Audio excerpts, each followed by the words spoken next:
Conference titles. To date, the Reavers have captured 6 straight Region 11 titles in 8 seasons of football. With only 2 opponents to beat, each conference game meaningful in pursuit of the trophy. This week, a chance to capture that trophy in pursuit of bigger goals. Ellsworth, they've got upset on their minds, as the #1 Reavers head to Cadet Field with 1-0 on their mind. Highlights and more coming at you next on the Iowa Western Football Coaches Show. It's the Coach Stroh Show on the Reaver Sports Network and CBTV 17. From the studios of CBTV 17 in Council Bluffs, Iowa, this is the Iowa Western Football Coaches Show. I'm Jake Ryan, joined by the head coach of the Iowa Western Reavers, Scott Strohmeyer. Coach, heading into a game where you know that there's a trophy at stake, taking on the Ellsworth Panthers at Ellsworth. Always a dangerous game. You've been 4-0 there all time. 2 blowouts and 2 games where they were a little bit closer. Now, the first one was the way you capture inaugural season, which was a very exciting win. And the next time was the last time that you went, a goal line stand, preserving a 21-14 win late in the game. I know that Coach Montalto always has a dangerous team. What did you see on film before coming into this game? Well, we knew that. I mean, they were in spurts. I mean, they were in just about every game. I think one game they maybe got blown out, but they were close, losing in overtime. Or, they had Independence on the ropes and ended up losing that one in overtime. But, they have a lot of there's some talent there that for whatever reason they just couldn't finish them off down the stretch. So, all right, let's take a look at the highlights for Iowa Western and Ellsworth from Cadet Field in Iowa Falls, Iowa. It's a cold, damp day. There's the Reaver captains coming out for the opening coin toss. You get the opening kick again, Coach, and then it's going to work. T-Boy White. Yeah, we took the opening right away, and with Mackay out and T-Boy, a nice catch there by Vincent Perry and kind of getting in the groove here this first drive. Yeah, Vincent Perry, great one-handed catch there, strings it up, and then it's Loxley to work. He'll go forward, gets the first down. And then how about this? A nice job picking up the snap, but then he tries to make something out of nothing. Good thing Anthony McKinney was there to pounce on it. Yeah, you don't have those negative plays, but we came out of it, but we're able to bounce back in long yardage. Second down and forever, as we said in the booth. Vincent Perry picks you up a first down inside the 10, and then Kai racing to the outside. Easy touchdown for the Reavers. They go up 7-0 on the first drive of the game. Good start. I thought we executed there and kind of went at them, and hopefully we can keep moving the thing as the game goes. Now the Reavers welcome Ellsworth to Kendrick Roberson, their quarterback, and then the punting game turns into a little bit of a sloshy mess as Lockett tries to slide down and make the fair catch. Ellsworth pounces on the fumble. Yeah, and that's what you can't do in games like this, is give them more opportunities, but our defense responds here. Reavers get it back after Ellsworth is forced on the 3 and out, and then another great catch by Vincent Perry. Actually spun and got it on the out of bounds, and then he picked it up and dropped it. The fans wanted to drop right away, but as I said, it's not the NFL. T-Boy White going to work on the next play. Yeah, it was a big play. Again, coming back after we stopped him on the punt, we fumbled the punt, and come in 2 drives or 2 possessions and 2 scores. T-Boy White punching it in, and as you see Cadet Field, there's not much around it. Going back to work, Ellsworth, and the defense is there again. Great tackle by the Reavers. That's Jamari McDonald with that tackle, and then to Kendrick Roberson. He finds some running room and had to avoid the official there. Gets inside the goal, or excuse me, the 10-yard line, and Ellsworth's knocking at the door. Yeah, they are, and again, that one we probably should have had. We had 2 guys try to scoop and score, but a huge stand there. Now, I thought it was a fumble and you guys recovered. They determined that was just a turnover on downs. Yeah. So I don't know what the explanation was to you, Coach, but it seemed like it should have been Reaver ball at the 20. It should have been. I mean, that's what we recovered it in the end zone. That's what I thought too, but the officials are smarter than us. Ellsworth taking some shots downfield, and coming up big are the Reaver defensive backs. T-Boy White coming up big on a big gainer there, and then Loxley to the corner, and good to see number 8 back in a Reaver uniform. Yeah, it was good, and their corner there is pretty good, and Anthony made a big catch for a first down. Eddie Ogamba attaches a field goal. It's 17-0 Reavers, and then again back to work goes Ellsworth, trying to make something. Reavers doing a very good job. The dark side played very well in the first half. Yeah, really well, and we're offensively was kind of getting into a sync. It felt things were moving pretty well. Loxley trying for the deep ball, and unfortunately, Shadrack Martin is there to make the interception.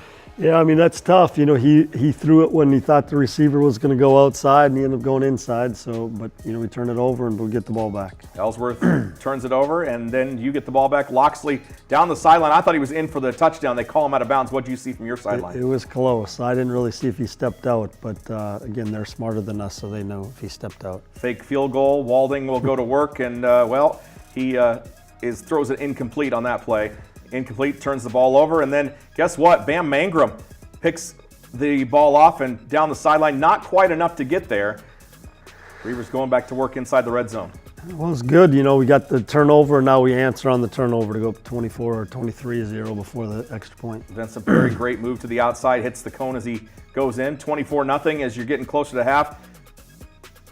It was Ellsworth scrambling all the time, and then does he play center field? What's up with that? Bam Mangrum, his second interception, and then you're hoping for more points, and then another mistake by Loxley here. Actually, a great catch by Joe Jordan there. It's coming up, the next mistake that we'll see. So you're inside Highland territory, and then the mishandled snap is what led to the turnover. Ellsworth trying to get something before the half, makes the catch. Nope, it's incomplete, and the half comes to a close. They did put 1 second left, and like you said, the officials apparently know more than the coaches do. Yeah, well, I mean, it was 0 up top. I didn't know how they could see. I just asked them how they could see. He stepped out and looked at the clock and see there was 1 second Well, left. they went to the film clearly. 24-0 your score at the break. 30 minutes of football left to capture the conference crown. First half thoughts, more highlights as the Coach Stroh Show continues next on CBTV 17.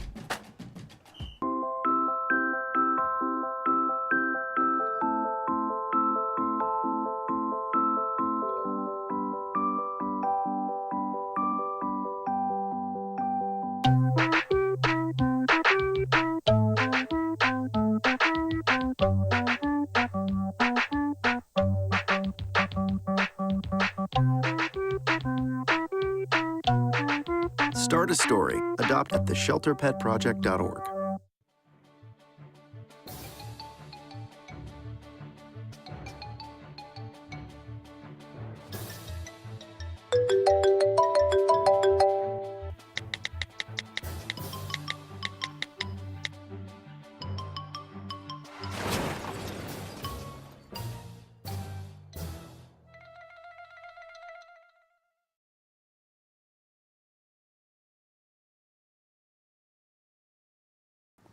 From the studios of CBTV 17 at Canesville Center on the campus of Iowa Western Community College, this is the Coach Stroh Show. 24-zip, Coach, at the half despite a couple of misfires. What did you feel went right? What did you feel that you needed to work on?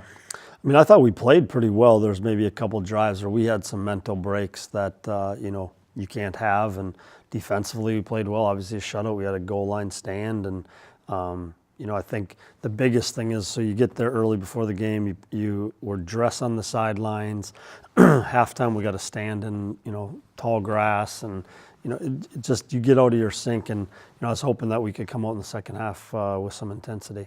Yeah, well, it's a beautiful facility, though. I mean, it was a nice day to stand out in the tall grass. Let's take a look at those second half highlights on a gray, misty day in Iowa Falls, Iowa. Dallas Hinkhouse getting them pumped up, former Reaver, getting them set. And then it's Jake Schumann that comes out in place of Paris Chambers in the second half. Schumann leading, he was slippery, Coach, kept getting out of trouble. I'll tell you what, give that kid a lot of credit. And he played earlier in the season, and I thought he did a really nice job, and he doesn't make as many mistakes as the guy before. Yeah, Chambers throwing a couple interceptions late in that first half, and then Roberson, fourth down and run, and then it's a fumble. Ellsworth recovers for a first down. I mean, talk about better be lucky than good sometimes. Yeah, Coach. That one I thought we had. That we two guys miss it, but get another good stand. They took it for 8 some minutes and only got a field goal. Knuckleball field goal is good, and then an onside kick that goes 7 yards, procedure penalty, and the Reavers take over deep in their own territory. Unfortunately, you go 1,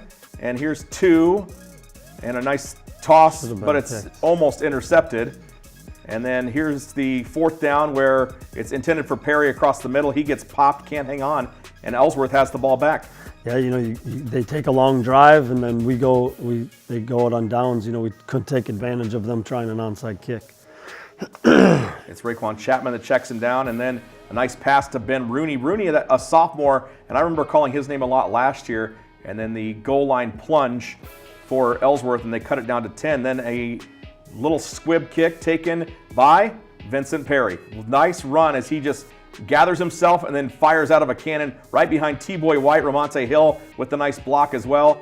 And look at Vincent Perry. Third straight week, Coach, you get a kickoff return for a touchdown. That's a nice little momentum killer for Ellsworth. Well, it's huge. They've controlled the first half. It was 24-10. Now we're back 30-10. Schumann cocking and firing, settles down, avoids a man, and then again it's Rooney, who doesn't hurdle quite as well as the Reavers do. No, I seen him jump. I was hoping that he wasn't able to hurdle us. Schumann directing traffic, big run there for the quarterback as he's brought down, but not until a big gain for Ellsworth. And then again to Kendrick Roberson with the handoff. And you guys did a good job of stringing him out. Nice leg tackle there by Desmond Lockett, undercutting him. Yeah, our defense has been on the field a lot here, and unfortunately that's a good play. I mean, a good throw, good catch. Great catch, and it's 24-17 at this point, and then a mishandle on the special teams. Now, you knew that they might do it. It didn't seem like everybody was up in that hands unit. So explain a little bit what was the thinking there? Well, Coach Montalto wasn't doing for sometimes it's tough. I figured they would do it, but you put your hands team in, and then they kick it deep, and now you're in bad field position there. So we practice hands team, or just out of normal kickoff return, and we mishandled that one. Schumann again to work to the sideline. Another great catch, this time by Greenhaw. And he did a really good job directing traffic. Kid out of Rhinebeck, Iowa, I believe is where he's from. Yeah, he's a good player. He played with Colton Dinsdale in high school. So Don Brown with the catch. Roberson again picking his way forward. I was thinking that we'd see more loose balls as far as fumbles go on the day, more than we did. That kick makes it 30-20, and then they'll try it again. Nice job by DeMarco Durr covering that kick. Yeah, it was big. They came right back at him, and you need to stop the momentum. They have it all right now, and we miss a block and get a tackle for loss, and then get a sack. Yeah, Kai, 0 time to pass on the day. And then Hunter Pinniger, well, it's worked 4 times, not the 5th, though. He ran it right into coverage and then tried to kick it, fumbles it out of bounds. Ellsworth taking over again. They've got all the momentum on their side, still trailing by 10 points at this time. Again, big, that mistake, and then a 3rd and 20 or something like that, and they convert. So again, at some point, someone needs to step up and make a play, and here we end up making it. Yeah. I think that was 4th down there, but then we get a block in the back here. Yeah, you see Lockett returns it all the way for the touchdown and was gassed at the end of it. So on that play, I know that in the spirit of the game, you want to catch it and you want to return it. Almost better to bat that one down, isn't it, Coach? For sure. I mean, then you got the football and we're in good field position. Instead, we're backed up and trying to get something going. Initially called a pass interference, then they pick it up on the penalty. I couldn't understand that one at all on the broadcast, and then a shot out and try the quick screen, overthrown. Schumann running for his life. Nice job there by Dominic Quiwan teeing him up for Davion Nixon. Yeah, and again, we're getting some stops. It's not a lot offensively. We just we're not getting a first down and making our defense go back out there. Yeah, the offense non-existent in the second half for the Reavers, but the defense continues to play well. A lot of chippiness out there. Did you talk to your guys before the second half and even during the breaks about don't retaliate? Yeah, I've stressed and stressed and stressed. But sometimes, like I said, when you know each other and they got the momentum and we're where we're at and they're 3 and whatever, so it happens a little bit.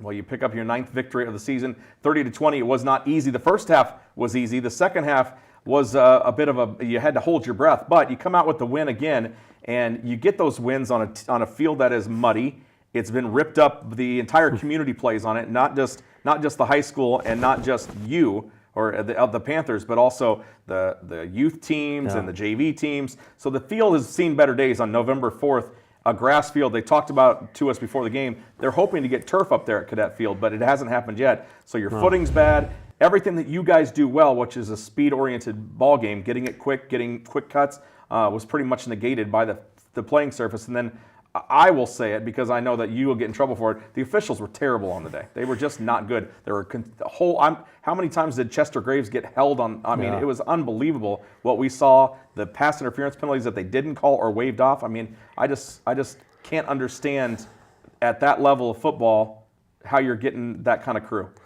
Yeah, it's challenging, and I think that the biggest challenge is the kids feel it as well. So now the momentum's to their side. We're not playing maybe as well as we like, and then now the officials or whatever it may be. I just think a lot of adversity that these kids are dealing with, and they're 18, 19 years old, and some of us got to handle it better.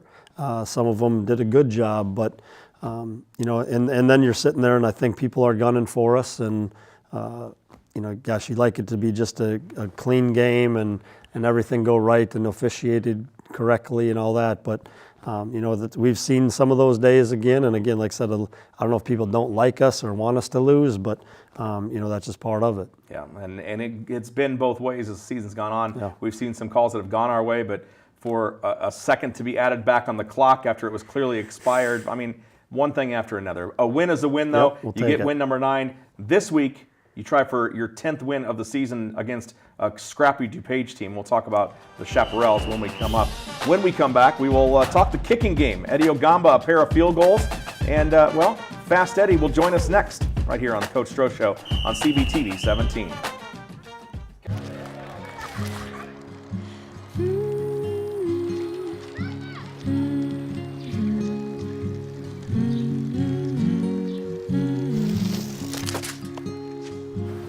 Of all the things you've done with your bike, donating it to Goodwill may be the most incredible of all.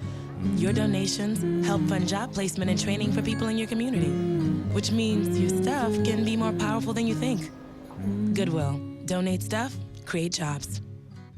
With the groove, show proof, keep it smooth as I bust the move. Where you step in swiftly, you with me, keep up. If not, just stop, pop a squat, put your feet up, read up, pay attention, listen to the melody. Remember what you heard, got my words to the spell of me. Top notch, got them all jumping like hopscotch, a jumping rope like double dutch in the air. Show me what you got, keep it hot like the heater. You thinking you a treat, cause you're sweet, but I'm sweeter. Leader of the pack, cause they all stay behind me. I'm old school, you don't skip tracks, you rewind me. Find me, working on my craft. The Coach Stroh Show continues here on CBTV 17. I'm iDub TV student Riley Martin, along with the kicker, Eddie Ogamba. Welcome to the show, Eddie. Thanks for having me. So, you come into the season, freshman kicker, it's your first experience in college ball, and we go and put 71 points on Last Chance U, and you went a perfect 10 for 10. What was your mind like after that game, it being your first college experience? I mean, it was quite nerve-wracking. Coming in as a freshman, you always have like huge standards for yourself. At least for me, I have huge standards for myself, and I have goals to achieve. But mainly, I was just trying to focus on helping the team out at that point and being able to stay consistent as a kicker, because that's what most coaches look for. And coming in, my mindset was just work hard and stay consistent. You talk about coming in as a freshman in high school. Yeah. You played soccer, and you were very, very talented. You actually led the state of Minnesota in goals. Yeah. So what was that decision like to switch to football and come and play here at Iowa Western? I mean, the decision of coming here was quite tough. It was a hard decision to make, but at the time, I had to make a decision either to further my education and come down here and play football or drop soccer, and I decided to drop soccer at that point because throughout the course of my 2 years of playing football, I grew more passion for the game and loving the game and loving kicking the ball. It was just a thing that was part of me. What do you have to say to people who think kicking up football is easy? It's really not easy. It's really not easy. There's a lot of pressure and a lot of things that comes with it, especially with the mental part of the game, because you have 300-pound dudes running at you in a split second trying to rip your head off before you kick that ball. The weather condition sometimes plays a factor in that, but you just gotta stay calm, cool, and collect and do your job. Earlier, you were talking about some of your goals. Yeah. What have your goals been throughout the season, and it being now with only one game left, where do you think you've come from where you wanted to be at the beginning? I mean, there's always things to work on as a kicker. There's always goals you have to achieve. My main goals right now is just do my job as a kicker, make every field goals, and stay consistent, and remain mentally strong throughout the course of the season. All right, and what does it mean to be part of such a special and talented group of specialists here at Iowa Western, including Hunter Penniger and guys who don't necessarily get to play like Mason Wilbur and those guys, but how do you guys keep each other competitive in practice and make sure you're sharp for game day? I mean, I love those guys because they keep each other pushing, and they keep everybody pushing. And our goal as a specialist is to just keep everybody in line and keep everybody working hard. We might look like we're not doing stuff at practice, but we go out there an hour early, we get our work done, and we just keep each other and just keep each other focused doing practice. Every kicker has a ritual before they go out there or something before the game. Yeah. What's yours? Mine, I usually kneel down before I touch the field. I kneel down, say a prayer to God, protect everyone, and bring us out with the victory. And before every kick, I sign a cross. And that's like my regular ritual. All right, well, we'll be looking for it on Saturday. Thanks for joining us today on the Coach Stroh Show, Eddie. Thank you. I appreciate it. That's kicker Eddie Ogamba. I'm Riley Martin. When we return, Jake and the coach will be back to wrap up this week's show. You're watching it on CBTV 17 and the Reaver Sports Network. At the Council Bluffs Recycling Center, we're proud of the effort our community makes to help keep Council Bluffs beautiful by participating in our curbside recycling program. Here are some tips to make sure your recyclables are accepted. If you're confused about plastics, we can help. Numbers 1 through 5 plastic food and beverage containers are acceptable. Usually the recycling triangle and the number inside are located on the bottom of containers. Items we don't take include numbers 6 and 7 plastics, styrofoam, or bags of any sort, although we encourage recycling plastic bags inside local grocery stores. Please be sure to check the calendar in our annual mailer or on our website to find out what items will be picked up each week. Blue Week items for your curbside bin include paper, cardboard, and glass containers.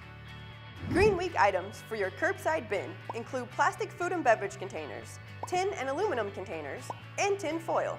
Thank you for helping us keep Council Bluffs beautiful. Back on the set of the Coach Stroh Show at CBTV 17 in Council Bluffs, Iowa. I'm Jake Ryan, as always, joined by the head coach of the Iowa Western Reavers, head coach Scott Strohmeyer. Well, final week of the 2017 regular season. It has been a wild one so far, Coach. Another year with that Jayhawk scheduling agreement. You guys go through it 7-1. The only stumble to Butler at their place on a day where, well, you guys didn't do yourself any favors. Had more penalty yards than rushing yards. You look at the turnovers that occurred in that game. One game, if you could take that one game back, I mean, there's several others. That game against Hutch, a very good team that you outlasted here at home. You look at all the games as you cruised through the season. One more to go. What do you think of this 2017 season with one game to play? Well, I mean, so far, like I said, I'm really happy with our kids, the way we bounced back from that Butler game, or we had a tough one at Hutch that we pulled out, and the Butler. And I'll say the biggest thing is of our guys, like we were down probably 8 guys in the 2 deep last week, and so some of our guys who aren't playing a lot are playing, and we're trying to build depth. So a lot of that people don't know about. They look at scores and say, oh, it's 30-20, but we had 1 tailback for the game, and we're down 2 offensive linemen, 2 tight ends. In a game on bad conditions against a team that's looking to knock you off. So 2 corners out, in this game. So, I'm proud of our guys. After we lost, we have to win out, and put ourselves in a position, and to sit here at 9-1 and all the things that we went through, I'm pretty pleased so far. Now we just got to finish one more. Is there, you talk about 30-20 and people seeing it on paper. What would be your solution to alleviating the fact that people have their, I don't know, whether they've got their geographical, where they have a preference one way or the other. How do you get, and it goes from the officiating up to now, how do you take that out of where the teams are stacked in the polls? Because you look at the Mississippi League, great league, they only play each other. The Jayhawk Conference, they play the Jayhawk Conference and us. You look at the out west, the Arizona League. You look at teams like Georgia Military, who are very talented, that have to go all over the country to play. I mean, looking at their record, I think they have 1 loss, 2 losses. 8-1. They are still a quality team, but they've got to go all over the place. I mean, they travel the entire season. Yeah. I mean, there's got to be some sort of, I don't know, fix for it, isn't there? Well, one, that's what they're hoping the computers would do. I don't think that's necessarily the fix, but at the end of the day, I think you need voters that vote truly based on who they think the best team in the country is, or the top 20 teams. And where I think what happens is the voters obviously want their region to do well, and so you're biased towards that, which I think happens everywhere. But at the end of the day, I think they have to have vested interest in this, and not just someone who looks at scores and if it's the national office gives some type of information to each region voter, or allows the top 10 teams or top 20 teams in the country every week can give a synopsis of the game, and nobody knows what you're going through injury-wise. You're on the road. bad field conditions, down 9 guys in a 2 deep, and I'm not just saying that for us, because there's some other ones that, Sure. Northwest Mississippi only, they lost once, but they beat the number 1 team by 40 points, and they're below them. I mean, so I just think right now there's too many people lobbying to try to put their team or their region team higher, and so what that does is that takes the teams higher and they put them lower, so you don't get points. It's not even about where you're voting your team. It's about where they put, for example, Iowa Western. Yep. Well, if we put Iowa Western at 5th, as the way we vote it, then that'll help us out. I mean, it's just... And everybody thinks our strength of schedule. Well, you look at our only non-conference game is against College of DuPage, which is 6-2, and they played Georgia Military. They play Lackawanna. And they beat Lackawanna. For sure, 24-0. And then you look at some of the... the Mississippi's, they play each other. Okay, we get that. Some of them, you don't play everybody, so you may get the better teams, you may get the worst teams. Arizona, they have 9 games, and they played somebody twice. Well, and Lewisburg out east is talking about why are they so well. Their season's done. They've played 7 games. Yeah, and against maybe 1 junior 7, college. 7 games. Yeah. So I don't know. It's tough at this level because it is hard. Georgia Military has every right. I mean, you want to look at their schedule. When they went to Miami last week and played. They went to West Virginia and played someone the week before. They went to New York. I mean, that's tough on an 18, 19-year-old kid. I mean, even to be 8-1. It's and they're tough only on a 40, 50-year-old coach too. For sure it is. I've done those, but their only loss was the first game against the year against Navarro. Yeah. So I don't know. There's really no way. We've benefited from some of it before. I think. We may be on. We're on the other end of it right now. But being part of the Jayhawk Alliance with the ICCAC is definitely a huge strength because those teams. For sure. Now there's some teams there that bottom feed, just like in the Iowa Conference, but a rising tide raises all ships, and that's exactly what you're looking for when you're scheduling. For sure. Number 5 ranked team in the country, Independence, we beat 70-21 at their place. And it wasn't close ever. No, and that was game 1. So are they really looking at? I don't know how much they're really looking at it the way it's going, but I just wish, like I said, my goal would be is that you'd have people vote that truly believe. Are we the number 1 team in the country? I don't know. I mean, but I think. I could pick a top 5 that are pretty good. I'm pretty sure. Yeah. Well, I guess the only solution is we need somebody to back the JUCO playoffs like they do the JUCO World Series, and then we'll have an 8-game playoff. There you go, right there.